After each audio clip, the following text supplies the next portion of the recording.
వి gold trusted gold buyers మీరు తాకట్టు పెట్టిన బంగారాన్ని విడిపించి ఈ రోజు ఉన్న మార్కెట్ ధరకు కొనబడును.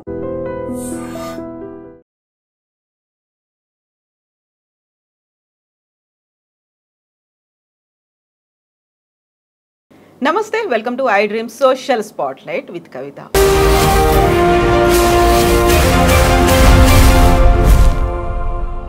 ఫర్ ద ఫస్ట్ టైం హైదరాబాద్లో మిస్ వరల్డ్ పోటీలు జరగబోతున్నాయి. 28 రోజుల పాటు జరిగేటువంటి ఈ పోటీలకి 140 దేశాల నుంచి ప్రతినిధులు హాజరు కాబోతున్నారు. బ్రాండ్ హైదరాబాద్ ఇమేజ్ పెరగబోతోంది. తెలంగాణకి సంబంధించి ప్రపంచ పటంలో ఒక ప్రాముఖ్యత, ఇంపార్టెంట్ పొజిషన్ రాబోతోందని రాష్ట్ర ప్రభుత్వం భావిస్తోంది. అయితే ఇదంతా ఒకవైపు కల్చరల్ జిహాద్ని ప్రమోట్ చేయడానికి వీటిని వాడుకుంటున్నారనేటువంటి వాదనలు కూడా వినిపిస్తున్నాయి.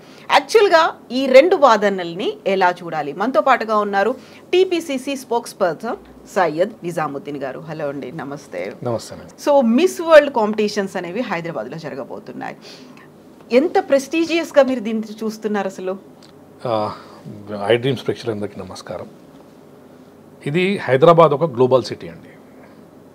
గ్లోబల్ సిటీలో ఇలాంటి ప్రోగ్రాం కావడం చాలా ఈ ఒక మన హైదరాబాద్కి చాలా మంచి పేరు వస్తుంది. ఇదే కాకుండా మన దగ్గర టూరిజమ్స్ ఉన్నాయి, టూరిజం క్లస్టర్స్ ఉన్నాయి. ఆ రోజు జరిగే ఆ ప్రోగ్రాం జరిగిన తర్వాత ఇక్కడ 140 దేశాల నుంచి ప్రజలు వస్తున్నారు, అందరు పబ్లిక్ వస్తున్నారు, టూరిస్ట్ వస్తారు. వాళ్ళు వచ్చిన తర్వాత ఒక ప్రోగ్రాం చూసే వెళ్ళిపోరు. వాళ్ళు రామప్ప క్లస్టర్కి పోతారు, ఎక్స్ప్లోర్ చేయాలనుకుంటా. డెఫినెట్లీ. ఇప్పుడు మేము ఆ ప్రోగ్రాంతో సహా మా టూరిజంని కూడా ఎక్స్ప్లోర్ చేయాలనుకుంటున్నాం. ఇప్పుడు మన దగ్గర బుద్ధ క్లస్టర్ ఉంది, హ్యాండ్లూమ్ క్లస్టర్స్ ఉంటాయి, కాకతీయ క్లస్టర్ ఉంది, మన దగ్గర చార్మినార్ ఉంది, మన దగ్గర గోల్కొండ ఉంది. మన దగ్గర ఉన్న అన్ని క్లస్టర్స్లకి వాళ్ళకి విజిట్ చేయించి, ఎందుకంటే మీడియా పర్సన్స్ కూడా దాదాపు నాకు తెలిసి ఒక 4000+ మీడియా పర్సన్స్ కూడా వస్తున్నారు. వచ్చిన తర్వాత మన హైదరాబాద్ టూరిజం అనేది వాళ్ళు మీడియా ద్వారా చూపించి, ఆ విజిటర్స్ కూడా తీసుకుపోయి చూపించిన తర్వాత మా హైదరాబాద్లో ఎంత గ్రోత్ ఉంది, ఎంత డెవలప్మెంట్ ఉన్నది, మన దగ్గర హైదరాబాద్లో టూరిజం ఉన్నాయి, మన హ్యాండ్లూమ్ క్లస్టర్స్ ఉన్నాయి, ఉన్నాయని అన్నీ అది వరల్డ్ లెవెల్కి పోతుంది. ఇది ఒక మంచి ఆలోచనతో మంచి టూరిజం డెవలప్మెంట్ చేయడానికి తెలంగాణ రాష్ట్ర ప్రభుత్వం మనముల రేవంత్ రెడ్డి గారు ముఖ్యమంత్రి ఇవి మనం చేయాలని మేము హైదరాబాద్లో చేస్తున్నాం. దీనికి ఎన్నో వాదనలు వస్తున్నాయి.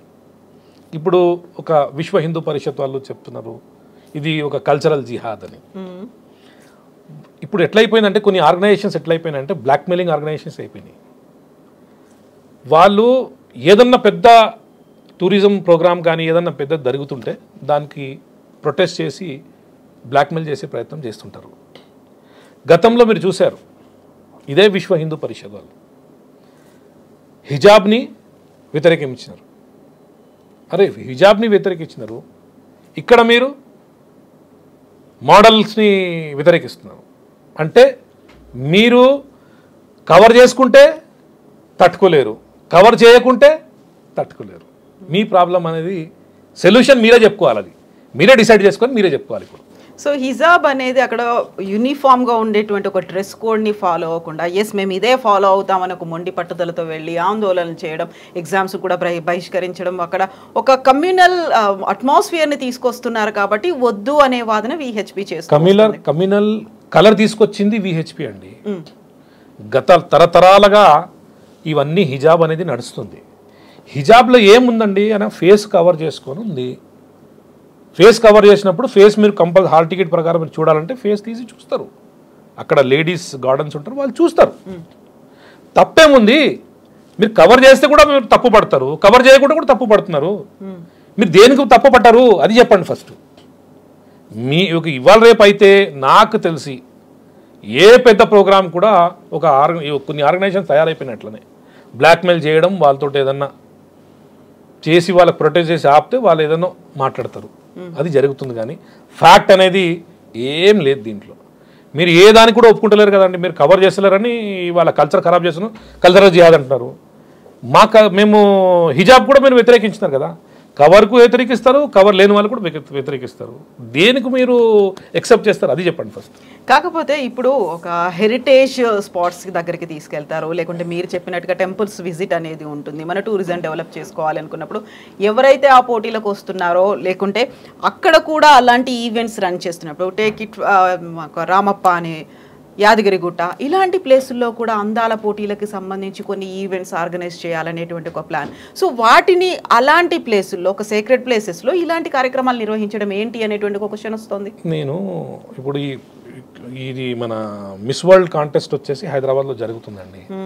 ఆ మోడలింగ్ చేసేటప్పుడు మోడలింగ్ టైప్ బట్టల్స్ ఉంటాయి, కానీ వాళ్ళు టెంపుల్కి వెళ్ళేటప్పుడు టెంపుల్కి ఒక వాళ్ళు కూడా హిందూసే కదా, వాళ్ళు హిందూస్ వేరే ఏ గాడ్కు చేసే గాడ్ అనేది రెస్పెక్ట్, ఏదైనా ఉంటే రెస్పెక్ట్. అది అక్కడ రెస్పెక్ట్. వాళ్ళు మీరు టెంపుల్కి వెళ్ళేటప్పుడు టెంపుల్ కూడా డిసిప్లిన్ ఉంటుంది. దాంట్లో టెంపుల్ లోపల తీసుకుపోయి అవి అన్నీ చేయరు కదా. టెంపుల్లో ఒక భక్తి గురించి వెళ్తారు, దానికి దీనికి ఎందుకు కంపేర్ చేస్తారు మీరు? బట్ టూరిజం కదా, టూరిజం కదా, టూరిజంకి టూరిస్టులు వస్తారు, దాంట్లో మీరు ఎందుకు తప్పు పడుతున్నారు? టూరిజం కోసం టూరిస్టులు వస్తున్నారు అనుకున్నప్పుడు అక్కడ విజిట్ చేయడానికి వచ్చినప్పటికి కూడా అక్కడ కూడా ఇలాంటి ఈవెంట్స్ కండక్ట్ చేయాలి అనుకునేటువంటి ఒక ఆలోచన, థీమ్స్ని రెడీ చేస్తున్నారు. సో అక్కడే ఒక క్వశ్చన్ అనేది వస్తుంది. అక్కడ మా కల్చర్ ఎక్స్పోజ్ చేస్తామండి మేము. మా కల్చర్ ఉంటుంది అక్కడ, మన తెలంగాణ రాష్ట్ర కల్చర్ ఉంటుంది. ఆ టెంపుల్స్ దగ్గర మన కల్చర్ని మనము ప్రజెంట్ చేస్తాం. అక్కడ వీళ్ళ పీజెంట్లో వీళ్ళ కల్చర్ ప్రజెంట్ చేస్తారు, అక్కడ మా టెంపుల్స్ మా తెలంగాణ కల్చర్ మేము ప్రజెంట్ చేస్తాం. దానికి దీనికి మీరు తప్పు పట్టేది అవసరం లేదు.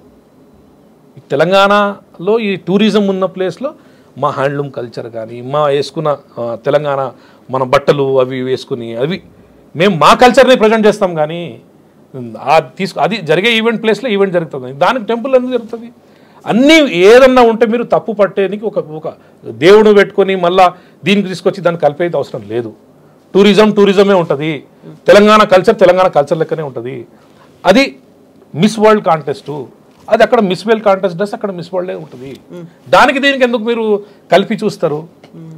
మీరు కూడా తెలంగాణలో పుట్టినోళ్ళు కదా, తెలంగాణలో తెలంగాణ మీ కల్చర్ ఏముంది? మీ కల్చర్ అలాంటి లేదు కదా, మంచి కల్చర్ ఉంది తెలంగాణది. ఆ కల్చర్ మేము అక్కడ ప్రజెంట్ చేస్తాం. సో ఇప్పుడు ఎంత హెల్త్ టూరిజం కావచ్చు, హాస్పిటాలిటీ కావచ్చు, వీటన్నిటిని ప్రజెంట్ చేస్తున్నాము. వరల్డ్ మ్యాప్లో తెలంగాణకి సంబంధించి not only Hyderabad, Telangana brand ఇమేజ్ని పెంచుతున్నాము. ఇక్కడ ఉన్నటువంటి హ్యాండ్లూమ్స్ కావచ్చు, హ్యాండిక్రాఫ్ట్స్ కావచ్చు, వీటన్నిటిని మేము చూపిస్తాము. బౌద్ధారామాలు ఏమున్నాయి అన్నీ చూపిస్తామని చెప్పినప్పటికీ కూడా వస్తున్నటువంటి ఒక ప్రశ్న, మొన్నటిదాకా లవ్ జిహాద్ అనేది చూసాము, ఆ తర్వాత ఫుడ్ జిహాద్ అనేది చూసాము. ఇన్ని రకాల జిహాదులను చూసిన తర్వాత సరికొత్తగా కల్చరల్ జిహాద్ని తీసుకొచ్చి నెత్తి మీద రుద్దుతున్నారు అనేటువంటి మాటకి ఏం చెప్తారు? నేను ఒకటే చెప్తానండి, బీజేపీ లీడర్లకి ప్రజల్ని రెచ్చగొట్టి ఒక కమ్యూనిటీకి వేరే కమ్యూనిటీ తోటి చిచ్చు పెట్టి వాళ్ళ బెనిఫిట్స్ తీసుకునే ప్రయత్నం వాళ్ళు చేస్తారు. ఓన్లీ లైమ్ లైట్ ఇది. ఫ్యాక్ట్ అనేది మనం చూసుకుంటే అల్ కబీర్ పేరుకు మాత్రమే ముస్లిం పేరు ఉంది. అల్ కబీర్ బిజినెస్ చేసే వాళ్ళందరూ మార్వాడీస్ ఉన్నారు, హిందూసే ఉన్నారు కదా. మీరు బీఫ్కి వ్యతిరేకం, కానీ పంపించేది ఎక్స్పోర్ట్ చేసేదంతా మీరే. ఏమంటారు మీరు ఇప్పుడు? అంటే మీరు ప్రజల్ని రెచ్చగొట్టనీకి, మీ డివిజన్ ఆఫ్ ఓట్స్ని తీసుకోనీకి, మీ డివిజన్ ఆఫ్ బెనిఫిట్స్ని తీసుకోనీకి మీరు ఇది చేస్తున్నారు. దీన్ని తప్పుతా ఏం లేదు. మీరు ఒక్కసారి లవ్ జిహాద్ అంటారు, ఒక్కసారి మన మీట్ జిహాద్ అంటారు, ఒకసారి కల్చరల్ జిహాద్ అంటారు. ఇవన్నీ హైలైట్ చేసుకుంటూ మీ ఫ్యాక్ట్ అనేది సెక్యులర్ స్టేట్ ఇది, ఈ దేశం కూడా సెక్యులర్ దేశమే. కానీ మీ ఒక కాన్సెప్ట్ ఉంది కదా, మీ రైట్ వింగ్ కాన్సెప్ట్ ఏముంది? ఒక పర్టికులర్ కమ్యూనిటీని టార్గెట్ చేయాలి, వేరే కమ్యూనిటీ తోటి ఓట్లు దండుకోవాలి, ఇంకేం లేదు. ఒక కమ్యూనిటీని దగ్గర తీసుకోవాలి, ఒక కమ్యూనిటీని దూరం చేసాలి, అదే మీ కాన్సెప్ట్. మేము ఏం చేస్తే కూడా మా ఎజెండా అనేది డిఫరెంట్ ఉంటుంది. సో మేము ఒక డెవలప్మెంట్, మా ఎజెండా ఉంది. మళ్ళా హిందూ ముస్లిం చేసి రుద్దనికి ప్రయత్నం చేస్తున్నారు. This is very clear. ఇక్కడ మా ఎజెండా వచ్చేసి to develop the tourism of Telangana. మా తెలంగాణకి దేశంలో కాదు ప్రపంచంలో మంచి పేరు రావాలి. మా టూరిజం ఎంత ఉంది, ఆ టూరిజం కూడా అందరి వైపు పోవాలని మా ఆలోచన. మీకంటూ సపరేట్ ఎజెండా ఉంది, డెవలప్మెంట్ ఎజెండాగా ముందుకెళ్తున్నామని చెప్పినప్పటికీ సరే, కమ్యూనలో ఇంకోటో కల్చరల్ జిహాదో దీన్నంతా పక్కన పెడితే సరికొత్తగా మీరు ఇప్పుడు ప్రపంచ సుందరి పోటీల్ని ఇక్కడ పెట్టడం అనేది మిస్ వరల్డ్ కాంపిటీషన్స్ని పెట్టడం అనేది ఒక రకంగా డైవర్షన్ పాలిటిక్స్లో భాగంగానే జరుగుతున్నాయి. సో ఇక్కడ మీ హామీల అమలు కోసం కావచ్చు, లేకపోతే బడ్జెట్ కేటాయింపులు కావచ్చు, ప్రజల్లో ఉన్నటువంటి అసంతృప్తులు కావచ్చు, అక్కడ వస్తున్నటువంటి ఆందోళనలు, వీటన్నిటినీ పక్కన పెట్టి సరికొత్తగా ఈ ఎజెండాని ముందుకు తీసుకొచ్చారు. ప్రపంచపటంలో హైదరాబాద్ ఉండబోతోంది, ప్రపంచపటంలో తెలంగాణ బ్రాండ్ ఇమేజ్ పెరగబోతోంది అనే వాదనను తీసుకొచ్చారు. అందరూ అదే మాట్లాడుకునేట్టు చేస్తున్నారు అనేటువంటి ఆరోపణకి ఏం చెప్తారు? అంటే తెలంగాణ రాష్ట్రంలో ఓన్లీ సంక్షేమం పని చేయాలి, సంక్షేమం పని చేస్తూ ఇంకా ఏది డెవలప్మెంట్ అనేది ఏం మాట్లాడొద్దు. అంటే ఎట్లయిపోయిందంటే ఈ అపోజిషన్ వీళ్ళు చేస్తున్న పనులు చూసుకుంటే, మేము మొన్న పోయి పెట్టుబడులు తీసుకొచ్చినాం దావోస్ నుంచి. అదొక ఈవెంట్ కదా, ఈ పార్ట్ ఆఫ్ గవర్నమెంట్ వర్క్ అది. ఇప్పుడు ఇక్కడ టూరిజం డెవలప్మెంట్ కావాలని ఒక గ్లోబల్ సిటీగా మన హైదరాబాద్ ఆల్రెడీ ఉంది, ఇంకా మంచి ప్రపంచంలో ఎదగాలని ఈ వరల్డ్ కాంటెస్ట్ మేము ఇక్కడ తీసుకొచ్చినాం. ఇక్కడ వాళ్ళు వచ్చిన తర్వాత టూరిజంని మనం ఎక్స్ప్లోర్ చేస్తాం. టూరిజం మా ఎజెండా ఉంది. టూరిజంలో మా క్లస్టర్లు అవన్నీ దగ్గర తీసుకుపోయి టూరిజంని డెవలప్మెంట్ చేసే ప్రయత్నం చేస్తాం. ఇది పార్ట్ ఆఫ్ గవర్నమెంట్ వర్క్. దీన్ని కూడా మీరు వ్యతిరేకిస్తే మీరు ఓన్లీ సంక్షేమమే చేయాలి అని లేదు కదా. సంక్షేమం ప్రజల గురించి, రాష్ట్ర డెవలప్మెంట్ గురించి, హైదరాబాద్ అభివృద్ధి గురించి చేయాల్సిందే కదా. ఒకటి తర్వాత అన్ని పనులు చేయాల్సిందే. అది ఒకటే పని చేయాలని లేదు. మీరు కూడా గతంలో అదే పని చేసినారా? చేయాల్సి వస్తుంది. ఇది part of government work. Development separate, సంక్షేమం సపరేట్. సంక్షేమం పనులు సంక్షేమం చేస్తున్నాం, డెవలప్మెంట్ పనులు డెవలప్మెంట్ చేస్తున్నాం. టూరిజం ఇంప్రూవ్మెంట్ చేయాలి కదా, టూరిజం డెవలప్మెంట్ గురించి చేస్తున్నాం. అయితే ఇప్పుడు అనవసరమైనటువంటి ఖర్చు 28 రోజుల పాటు 140 దేశాలకు చెందినటువంటి ప్రతినిధులు రావడం, 4000 మంది మీడియా ప్రతినిధులు ఇక్కడే ఉండడం, ఇన్ని రోజుల పాటు వాళ్ళకి కావాల్సినటువంటి సేఫ్టీ కావచ్చు, లేకుంటే మిగతా అన్ని విషయాలకి ఈవెంట్ మేనేజ్మెంట్, థీమ్స్, వీటన్నిటికీ అంత ఖర్చు పెట్టాల్సినటువంటి అవసరం ఉందా? అసలే అప్పుల పాలైంది, లోడ్ బడ్జెట్తో ఉంది, కష్టాల కాలంలో ఉన్నాము అనుకున్నప్పుడు దాని మీద అంత ఫోకస్ పెట్టాలా? అది కూడా పెద్ద ఎత్తున లాబింగ్ జరిగింది, దుబాయ్కి వెళ్లాల్సింది మన దగ్గరికి తీసుకొచ్చారు అనేది. అంత ఇంపార్టెన్స్, అంత ప్రయారిటీ ఇవ్వాల్సిన అవసరం ఏముంది అనే వాళ్ళకి ఏం చెప్తారు? ఈ ప్రోగ్రామ్ మేము ఎందుకు తీసుకొచ్చినామండి? ఈ తెలంగాణ రాష్ట్ర బడ్జెట్లోనే మన నుంచి మేము ఇస్తున్నాం. దానికి టూరిస్టులు వస్తారు, వాళ్ళు టూరిస్ట్ ప్లేసెస్కి వెళ్ళి వాళ్ళు పైసలు ఖర్చు పెడతారు. ఇంత పెద్ద ఈవెంట్కి బయటి దేశాల నుంచి మన స్టేట్కి పైసలు వస్తాయి. మనం పెడుతుంది ఎక్కడుంది? తెలంగాణ రాష్ట్రం ఏమైనా పెడుతుందా దీనికి? ఇది ప్రోగ్రామ్ చేయడానికి అందరు వాళ్ళే, దానికి సపరేట్ కమిటీ ఉంటుంది. ఆ కమిటీ వాళ్ళు మన దగ్గర వచ్చి తీసుకొచ్చినాం. ఎస్, మేము తీసుకురావాల్సిందే కదా. మా తెలంగాణ టూరిజం డెవలప్మెంట్ గురించి మేము వాళ్ళు ఇక్కడ తీసుకొచ్చినాం. వరల్డ్ స్థాయిలో మాకు కూడా పేరు రావాలి. తెలంగాణ రాష్ట్రంలో హైదరాబాద్కు ఒక మంచి పేరుంది, ఆల్రెడీ గ్లోబల్ పేరుంది, ఇంకా మంచి పేరు రావాలని తీసుకొచ్చినాం. మా టూరిజం డెవలప్మెంట్ చేయడానికి తీసుకొచ్చినాం. దీంట్లో మా దగ్గర మేము మన గవర్నమెంట్ పైసలు ఎక్కడ ఖర్చు అవుతున్నాయి? గవర్నమెంట్ అరేంజ్మెంట్ చేస్తుంది. అది చేస్తేనే కదా దానికి ఒక 10 రూపీస్ స్పెండ్ చేస్తే 100 రూపాయలు గవర్నమెంట్కు ఆదాయం వస్తుంది కదా. ఆ ఆదాయం గురించి మీరు ఆలోచించకుండా పార్టీ గవర్నమెంట్ వచ్చేసి దీనికి పైసలు వేస్ట్ చేస్తున్నారు, సంక్షేమం గురించి లేదంటే దీనికి దానికి సంబంధం ఉంది? అన్నెసెసరీ ఖర్చులు ఎందుకు? మేము ఎక్కడ చేస్తున్నాం అన్నెసరీ ఖర్చు? గ్లోబల్ సిటీ అన్న తర్వాత గ్లోబల్ ఈవెంట్స్ కూడా తీసుకురావాలి. గ్లోబల్ ఈవెంట్స్కి అరేంజ్మెంట్స్ ఉంటాయి. బయటి దేశాల నుంచి క్రోర్స్ ఆఫ్ రూపీస్ వాళ్ళు తీసుకొని వస్తారు, ఖర్చు పెడతారు. ఆ రెవెన్యూ మన స్టేట్కే వస్తుంది కదా. మన స్టేట్ నుంచి వాళ్ళకి పోతుందా? మన స్టేట్కి వస్తుంది. తీసుకొస్తున్నారు వాళ్ళు.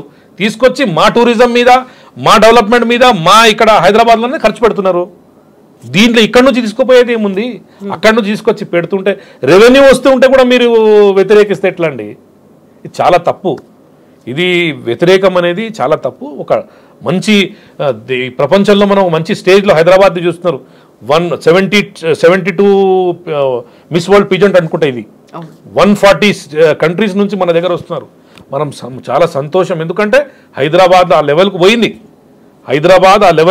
హైదరాబాద్లో 140 స్టేట్స్ కంట్రీస్ నుంచి ప్రజలు వస్తున్నారు. ఇక్కడ టూరిజం మీద ఖర్చు పెడతారు. మనకు రెవెన్యూ వస్తుంది. రెవెన్యూ మన దగ్గర నుంచి పోదు, మనకే వస్తుంది రెవెన్యూ. ఎస్ అండి, థ్యాంక్ యూ సో మచ్ అండి. Thank you so much Nizamuddin గారు.